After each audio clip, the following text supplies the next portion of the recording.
ایک دفعہ کسی گاؤں میں ایک چور رہتا تھا۔ ایک دن وہ مندر گیا۔ اس نے مندر سے قیمتی سامان چوری کیا اور مندر کی گھنٹی بھی چرا لی۔ چور جنگل سے گزر رہا تھا۔ ایک شیر کو گھنٹی کی آواز سنائی دی اور اس نے اس چور پر حملہ کر دیا اور چور کو مار دیا۔ کچھ بندر وہاں آئے۔ انہوں نے وہاں ایک گھنٹی دیکھی اور اسے اٹھا لیا اور اس کو زور زور سے بجانے لگے۔ جب گاؤں کے لوگوں نے گھنٹی کی آواز سنی تو وہ خوفزدہ ہو گئے۔ لوگوں نے اس کے متعلق جاننے کی کوشش کی اور انہوں نے سوچا کہ وہ کسی بہادر آدمی کو اس کا پتہ لگانے کے لیے جنگل بھیجیں گے۔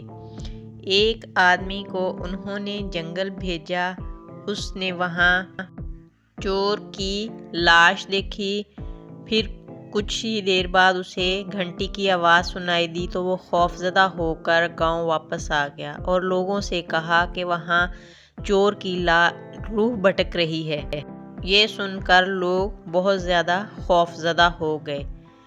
جب بادشاہ نے یہ سب کچھ سنا تو بادشاہ نے اعلان کروایا کہ وہ اس شخص کو بڑا انعام دے گا جو اس مسئلے کو حل کرے گا۔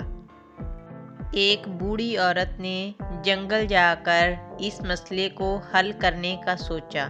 وہ جنگل گئی۔ جنگل میں اس نے چور کی لاش دیکھی۔ اس کے پاس وہ سامان تھا جو چور نے چوری کیا تھا اور شیر کے پاؤں کے نشان دیکھے تو وہ ساری کہانی سمجھ گئی۔ پھر اسے بندر دکھائی دیے جو گھنٹی کے ساتھ کھیل رہے تھے۔ اس عورت کو سارا واقعہ سمجھ آ گیا اور وہ بادشاہ کی خدمت میں حاضر ہوئی اور بادشاہ کو ساری حقیقت بتائی اور بادشاہ سے کہا کہ اسے کچھ فروٹس چاہیے تاکہ وہ اس گھنٹی کو بندروں سے لا سکے۔ وہ عورت پھل لے کر جنگل پہنچی اور بندروں کے سامنے کھانے کے لیے رکھ دیے۔ بندر پھل کھانے میں مصروف ہو گئے اور وہ گھنٹی کو بھول گئے۔ عورت نے وہ گھنٹی اٹھا لی اور وہاں سے واپس محل گئی اور بادشاہ کی خدمت میں وہ گھنٹی پیش کر دی۔ بادشاہ خوش ہوا اور اس عورت کو بہت سارے سونے کے سکے انعام کے طور پر دے دیے۔